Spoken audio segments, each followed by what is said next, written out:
Malcolm Reed, a man who believed with every fiber of his being that hard work was the golden ticket to success, sat in his sleek, glass-walled office, his world built on that unshakable creed. Work hard, and you'll get what you deserve. Wasn't that the promise? He'd always paid his employees fairly, expected them to match his relentless drive, and never once wondered what they did after punching out. Why would he? His system was flawless, wasn't it? But one chilly Atlanta night, something shifted, and oh, how it shook him to his core. A hard-working employee, Naomi Hayes, lingered late in the dim glow of the break room, clutching a takeout container like it was a guarded secret. When Malcolm followed her home, unplanned, almost instinctively, what he witnessed tore apart everything he thought he knew about work, success, and the brutal cost of just surviving. For the first time, he wondered, was hard work really enough? Malcolm hadn't inherited a dime, hadn't leaned on anyone, hadn't begged for handouts. Ever.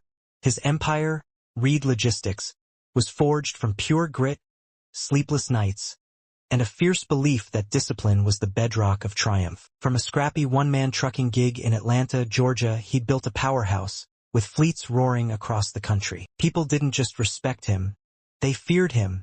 He was the guy who never missed a deadline, who demanded excellence but paid generously for it. At Reed Logistics, you didn't just work. You fought to win. That was the rule, the only path forward. But even Malcolm, with all his ironclad convictions, had blind spots he'd never noticed, until that fateful night. As he sat reviewing the quarter's numbers, something caught his eye beyond the glass walls. The office was a ghost town by now, save for the cleaning crew shuffling through their rounds. Yet, there she was, Naomi Hayes, hovering in the break room's faint light. Malcolm didn't know her personally, but her reputation preceded her. She was the employee every boss dreamed of. Wasn't she? Never a complaint, never a missed shift, always grabbing overtime like it was her lifeline. If a shift needed filling, Naomi was there, no questions asked. So why did what he saw next feel so wrong? Naomi stood by the food counter, her body tense, shifting nervously from one foot to the other, as if she wasn't sure she belonged there. The cafeteria had been closed for hours. Why was she even there? She approached the cook, a guy Malcolm vaguely recognized from late-night coffee runs. Their exchange was hushed, too soft for Malcolm to catch. But the cook's furrowed brow and hesitant pause screamed louder than words. When he finally slid a takeout container from under the counter, Naomi's shoulders sagged with relief. "Thank you," she murmured, barely audible. Before shoving the container into her oversized tote bag, she glanced around. Did she think someone was watching? Then bolted for the exit, head down, steps quick but careful. What was she hiding? Malcolm leaned back, fingers steepled, staring at the empty break room. He wasn't the meddling type. Never had been. His philosophy was simple. Work hard, get paid, go home. But Naomi? She worked harder than anyone, pulling double shifts, sometimes triple. If anyone should have been able to buy a meal, it was her, right? So why was she practically begging for scraps? The thought clawed at him, unsettling in a way he couldn't shake. Was it nothing? Had she just forgotten her wallet? Was she saving up for something big? A car, a house? Or was it none of his business at all? But as he tried to focus on his reports, the numbers swam, meaningless. All he could see was Naomi, stuffing that container into her bag like it was stolen treasure. What if there was more to it? Malcolm wasn't impulsive. Decisions based on gut feelings weren't his style. Yet, as he stood, rolling up his sleeves, his feet were already moving, defying his better judgment. He had to know. What was going on with her? Outside, the night air hit him like a slap, cool and sharp against his skin. Naomi was already a speck in the distance, trudging toward the bus stop. No car, no ride waiting, just her and that heavy tote bag. Malcolm hesitated. This was crossing a line, wasn't it? Following an employee home? But when the next bus hissed to a stop and Naomi climbed aboard, he found himself stepping on two, his heart pounding. What was he even doing? The bus lurched forward, its flickering lights casting stark shadows across the near-empty seats. Malcolm slid into a spot near the back, far enough to stay unnoticed but close enough to keep an eye on her. Naomi sat in the middle, slouched, her head pressed against the cold window. She looked beyond tired. Not the kind of exhaustion a good night's sleep could fix, but the kind that sank into your bones, the kind that came from carrying a burden too heavy for too long. How long had she been carrying it? What was weighing her down? The city blurred past neon gas stations, glowing diner windows, headlights stretching endlessly down the highway. But as the bus rumbled farther from the polished business district, the world changed. Buildings shrank, aged, streets grew darker, sidewalks cracked, storefronts gave way to boarded-up windows and chain-link fences. Malcolm's stomach twisted. He'd never been to this part of Atlanta. Not really. It was the same city, sure, but it felt like another planet. Did Naomi come here every night? She barely moved. Didn't check her phone. Didn't fidget. Just stared out the window with a quiet resignation that made Malcolm's chest ache. How many nights had she made this trip? How many times had she sat on this same bus, bone-weary after shifts that would break most people? When the bus slowed, she pulled the stop cord without a second thought, like it was muscle memory. She adjusted her bag, tugged her thin jacket tighter, and stepped off into the night. Malcolm hesitated again. This was too far, wasn't it? But he followed, keeping his distance, hands stuffed in his coat pockets. The air smelled of damp pavement, heavy with the promise of rain. Streetlights flickered, some dead, some clinging to life. The houses here weren't abandoned, but they weren't loved either. Peeling paint, crooked mailboxes. A place where survival trumped dreams. Naomi walked with purpose, even in her exhaustion, turning a corner past rusted railings and dimly lit porches until she reached a tired apartment complex. Its better days long gone. She climbed the stairs, keys jangling, and slipped inside. Malcolm stopped short, heart racing. Through the thin, yellowed curtains, he saw it. A bare apartment. Not the kind of empty that said new tenant, but the kind that screamed struggle. No couch, no table, no warmth. Just a lone mattress on the floor, a few blankets, a plastic crate with neatly folded clothes. And then, two small heads popped up. Children. Malcolm's breath caught. Naomi knelt beside them, her exhaustion melting away as she moved with tender care. She opened the takeout container gently, like it was something precious. The kids, a boy and a girl, maybe 5 or 6, scrambled closer, eyes wide, hands quick. Not the casual grab of a snack, but the desperate reach of hunger too long ignored. She split the food evenly, making sure they both had enough, but she didn't eat. She just watched, her face soft but strained. Was this her every night? Malcolm stood frozen, the weight of it crushing him. He'd spent years building his company, preaching hard work, demanding more, faster, longer, better. But had he ever really seen his people? Had he ever thought about what happened after they left? Naomi wasn't just working those endless shifts. She was fighting to survive them.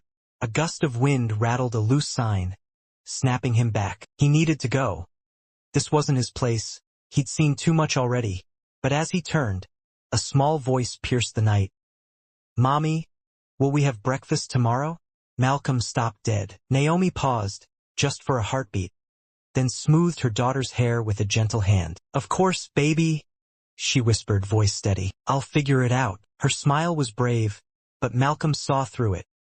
A fragile mask, built to shield her kids, not herself. In that moment, something in him broke. This wasn't just a tough situation. It was a system failing her. For the first time, Malcolm doubted everything. Was hard work enough when the world was stacked against you? The next morning, he sat at his desk, staring at his laptop, but the numbers meant nothing. His mind was stuck in that bare apartment, watching 2 hungry kids eat from a container their mother had to beg for. He tossed and turned all night, trying to tell himself it wasn't his problem. Naomi had a job, didn't she? He paid her fairly, didn't he? If she was struggling, wasn't that just life? But those excuses rang hollow now. How could they not? A knock at the door jolted him. His assistant peeked in. "Naomi Hayes is here to see you." Malcolm's heart skipped. Was she here because she knew? He nodded, smoothing his face into neutrality. He'd been wrestling with whether to call her himself, unsure how to broach what he'd seen without making her feel small. But she'd come to him. That meant something, didn't it? Send her in. Naomi stepped inside, moving like she was braced for a blow. She looked as exhausted as last night, but there was a new edge in her eyes, wariness, maybe fear. She sat across from him, hands clasped tightly, posture rigid. "You wanted to see me, sir?" Her voice was calm, professional, but Malcolm caught the strain beneath it. He studied her, searching for the right words. He'd rehearsed a dozen ways to start, but none felt right now. So he went straight for it.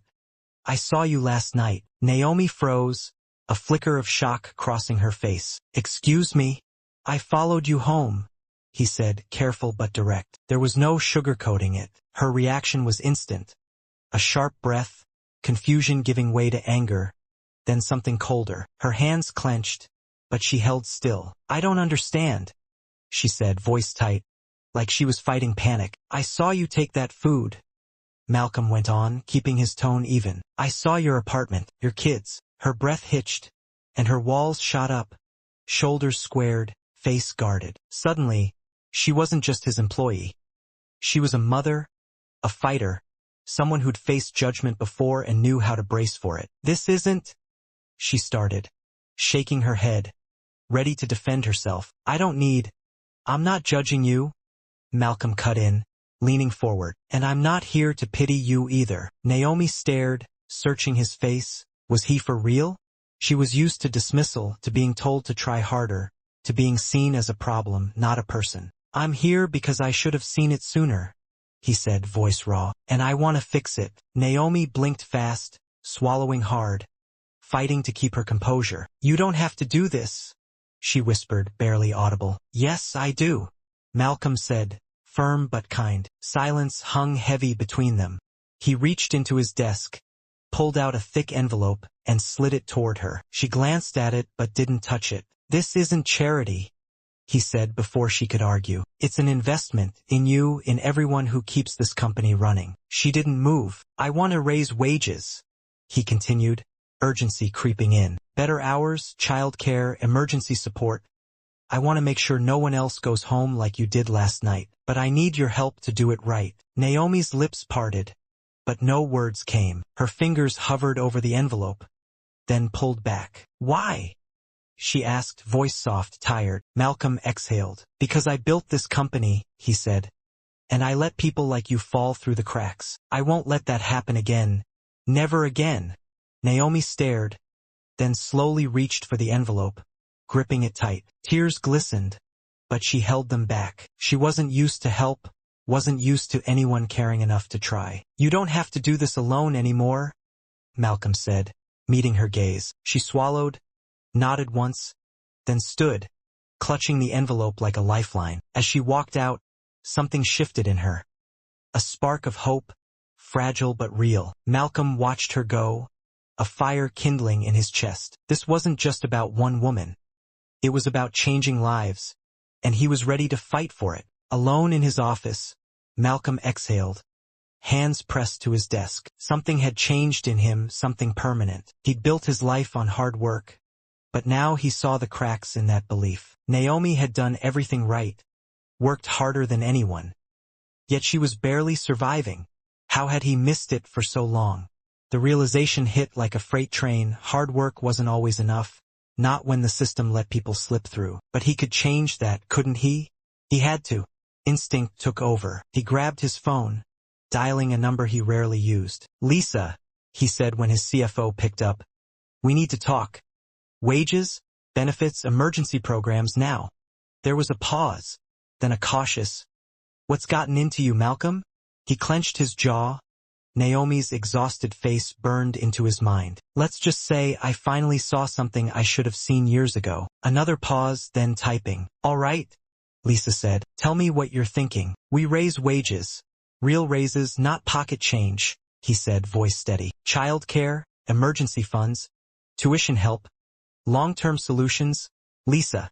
She laughed softly, not mocking but surprised. "Well, damn, Malcolm. Had a wake-up call, huh?" He rubbed his jaw, exhaling. "Yeah, something like that." She promised numbers by day's end, warning him it'd be a fight. Board members, investors, they'd push back. "Then we fight," he said, and for the first time, the weight in his chest felt like purpose, not pressure. This was bigger than business, it was about doing right, and he was all in. The city whipped by in a blur outside the grimy bus window. a kaleidoscope of neon gas station signs, cozy diner windows glowing like warm promises, and an endless parade of headlights stretching into the Atlanta night. But as the bus groaned farther from the polished business district, the scene morphed. Didn't it always? Buildings shrank, their edges worn and tired, like they'd given up dreaming. Streets grew shadowy, sidewalks buckled and cracked, storefronts replaced by boarded-up windows and chain-link fences that screamed neglect. Malcolm Reed's breath caught in his throat. Had he ever really been to this part of Atlanta? Sure, it was on the same map in the same city, but this was another world entirely. A place he'd never bothered to see. Naomi Hayes sat a few rows ahead, still as a statue, her face pressed against the cold glass. No phone, no fidgeting, just that haunting, quiet acceptance in her eyes that twisted something deep in Malcolm's gut. How many nights had she done this? How many times had this same bus carried her home? Her body aching from shifts that should have broken her. The bus lurched to a stop, its brakes hissing like a tired sigh. Naomi pulled the cord without a glance, like she'd done it 1,000 times. Had she? She adjusted her tote bag, its strap digging into her shoulder, and tugged her thin jacket tighter against the chill. As the doors slid open, she stepped onto the sidewalk, her silhouette small but resolute. Malcolm hesitated, his heart pounding. This was too far, wasn't it? Following her like this? He was crossing a line he couldn't uncross. But his feet betrayed him, moving anyway, stepping off the bus a few paces behind her. He shoved his hands into the pockets of his tailored coat, trying to blend into the shadows, but the weight of what he was doing pressed hard against his chest. What was he even looking for? The air hung heavy, thick with the scent of rain-soaked pavement, a storm brewing somewhere close. Streetlights flickered, some alive, some long dead, casting uneven pools of light on the broken sidewalk. The houses here weren't abandoned, but they weren't loved either. Paint peeled in curling strips, mailboxes tilted like drunken sentinels, everything screaming of a place where hope took a back seat to survival. Yet Naomi walked with purpose, her exhaustion no match for her resolve. She turned a corner, passing rusted railings and porches lit by dim, buzzing bulbs, until she reached a small apartment complex, its sagging frame a ghost of better days. Up the creaking stairs she went,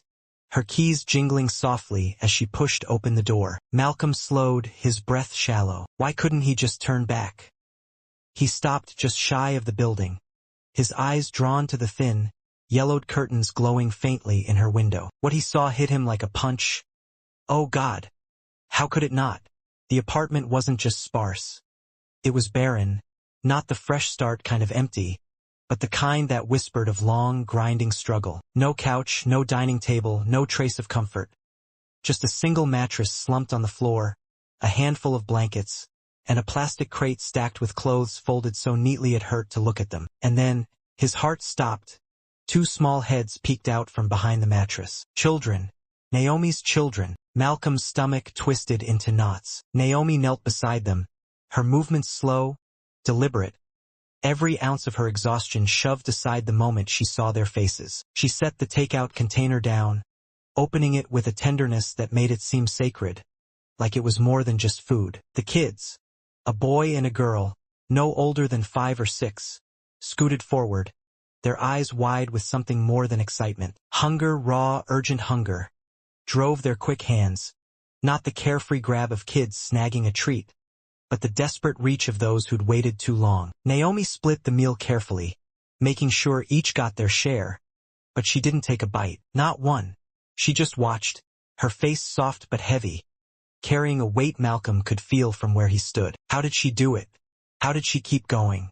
He stood frozen, the moment pressing down on him like a physical force. For years he'd built his empire, barking at employees to work harder, faster, longer. Had he ever really seen them? Had he ever stopped to think about what happened after they clocked out, after they left his world of deadlines and quotas? Naomi wasn't just grinding through double shifts. She was clawing her way through them, fighting to survive.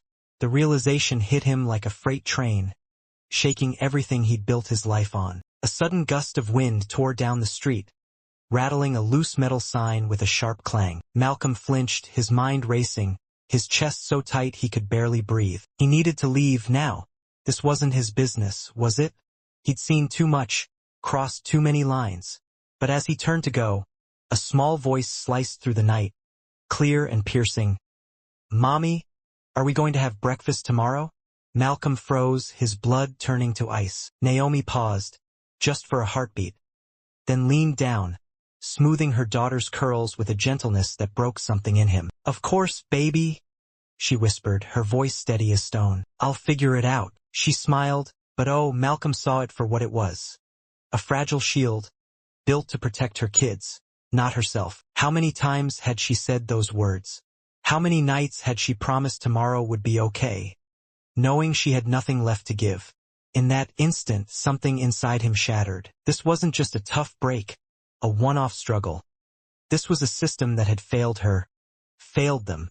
For the first time in his life, Malcolm Reed, the man who'd preached hard work as the answer to everything, wasn't sure it was enough. Could it ever be enough when the world was this cruel? The next morning, Malcolm sat at his desk, staring at his laptop, but the numbers on the screen might as well have been gibberish. For the first time in years, maybe ever, work couldn't hold him. His mind was trapped in that dimly lit apartment, on that cold, bare floor, watching two hungry kids eat from a takeout container their mother had to beg for. He'd spent the night tossing and turning, wrestling with it, trying to convince himself he didn't owe anyone anything. Naomi had a job, didn't she?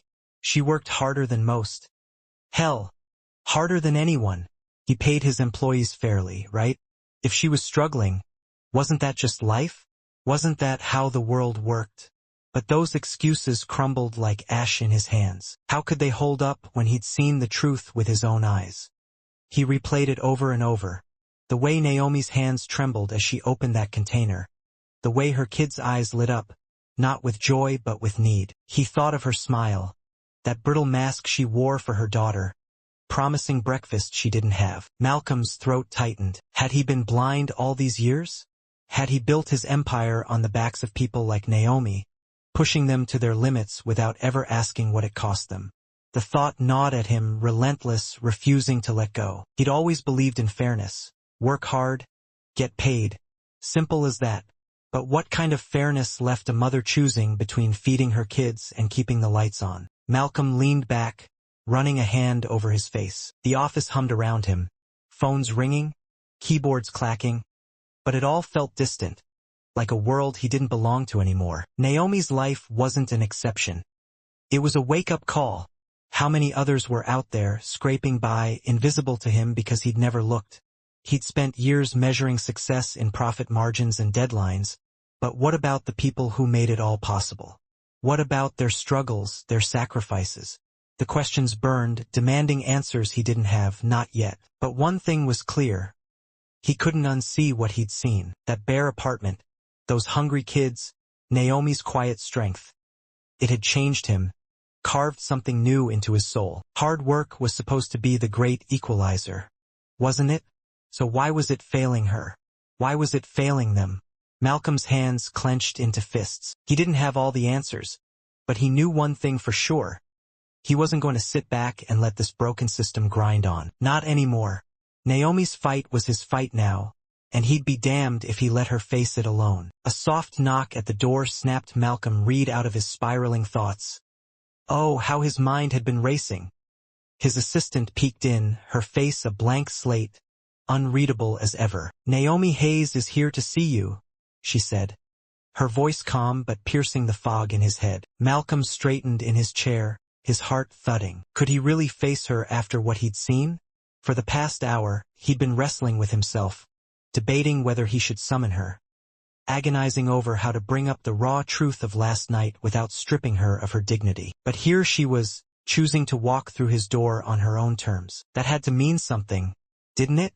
"Send her in," he said, smoothing his expression into something neutral, though his pulse betrayed him, hammering in his ears. The door creaked open, and Naomi stepped inside, moving like she was bracing for a storm. God!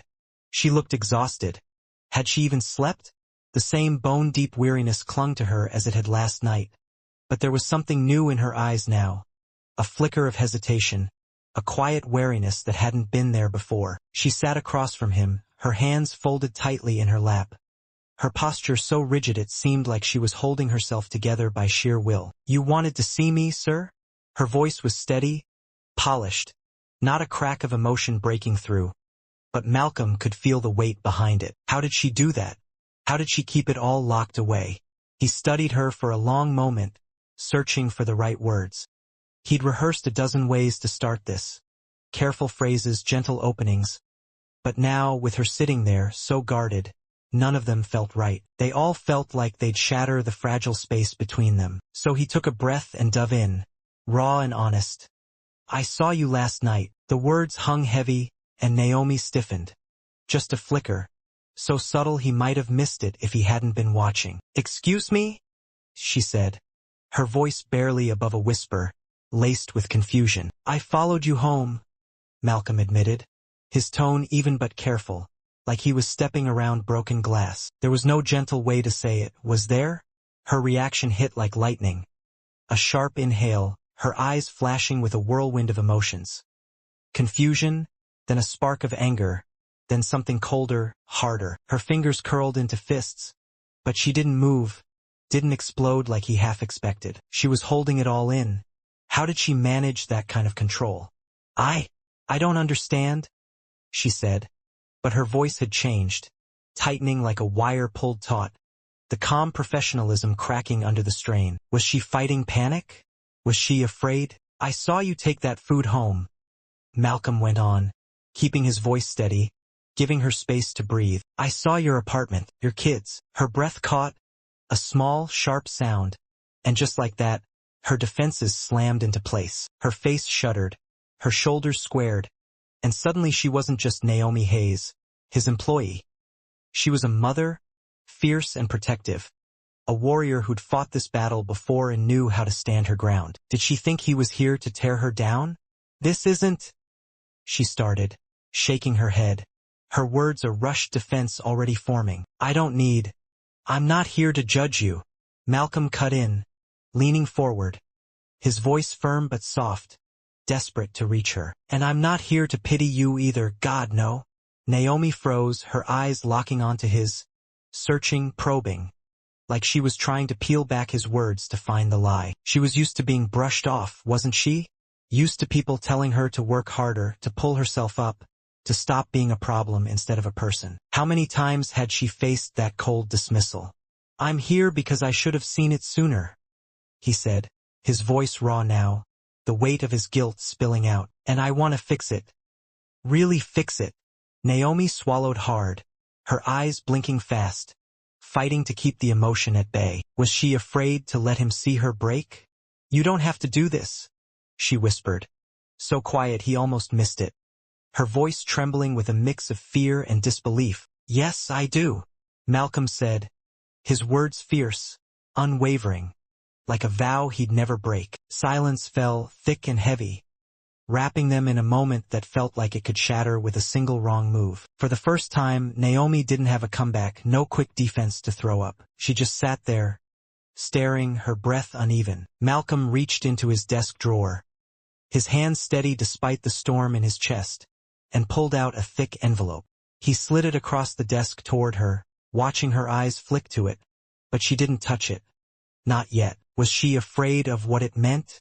"This isn't charity," he said quickly, before she could protest. "This is an investment.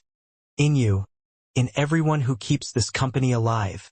She still didn't move, her hands frozen in her lap, like she was wrestling with herself. "I want to raise wages," he pressed on, urgency creeping into his voice, raw and real. "Better hours, child care support, emergency assistance. Things that actually help. I need your help to do it right, Naomi, to make sure no one else has to go home the way you did last night." Her lips parted, but no sound came out. Her fingers hovered over the envelope, trembling, then pulled back as if it might burn her. "Why?" she finally asked, her voice so tired, so worn, it cut straight through him. It wasn't a challenge, wasn't doubt. Just exhaustion, pure and heavy. Malcolm exhaled, his chest tight with the weight of it all. "Because I built this company," he said, his voice low but steady, "and I let people like you fall through the cracks. Won't let that happen again. Not ever." Naomi stared at him, her eyes searching his face for a long, aching moment. Then, slowly, her hand moved, grazing the envelope before closing around it, gripping it tight like it was a lifeline. Tears welled in her eyes, shimmering but unshed. She wouldn't let them fall, would she? She wasn't used to this, to someone seeing her, really seeing her, and offering help without strings. Malcolm held her gaze, his own eyes steady, unyielding. "You don't have to do this alone anymore," he said, each word deliberate, a promise carved into the air between them. Naomi swallowed hard, her throat bobbing, and then, finally, she nodded. A small, fragile gesture, but oh, it meant everything. A moment later, she stood, her shoulders lifting as she clutched the envelope to her chest, and for the first time in God knows how long, a spark of hope flickered in her eyes. Was this what it felt like to believe again?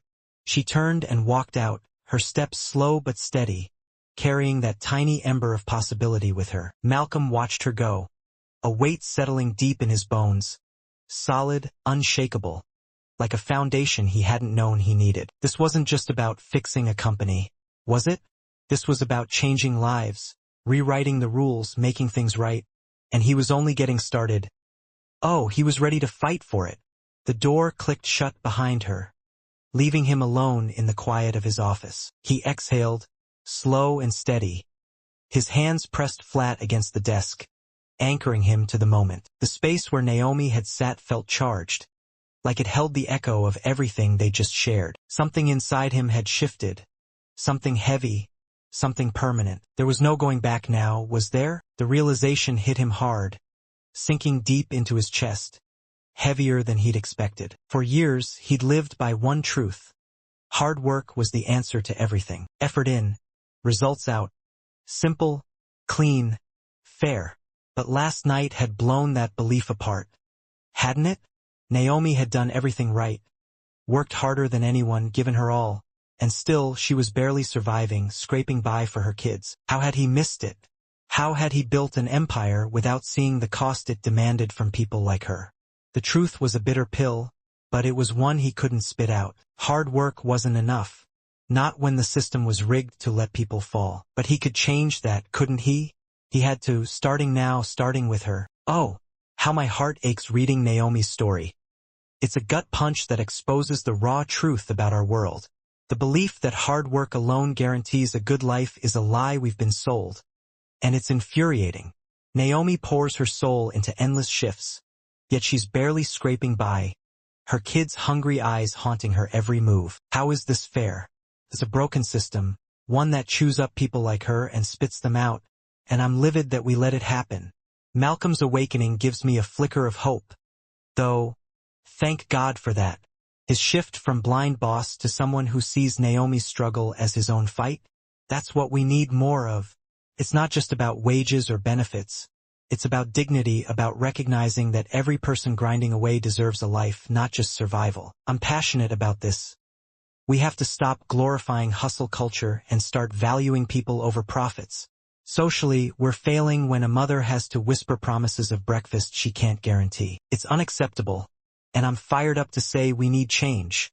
Now, more leaders like Malcolm, more systems that lift up the Naomis of the world. Let's fight for a society where hard work actually means something, where no one's left wondering if they'll eat tomorrow. That's the world I believe in, and I'm all in for it. Thanks for watching.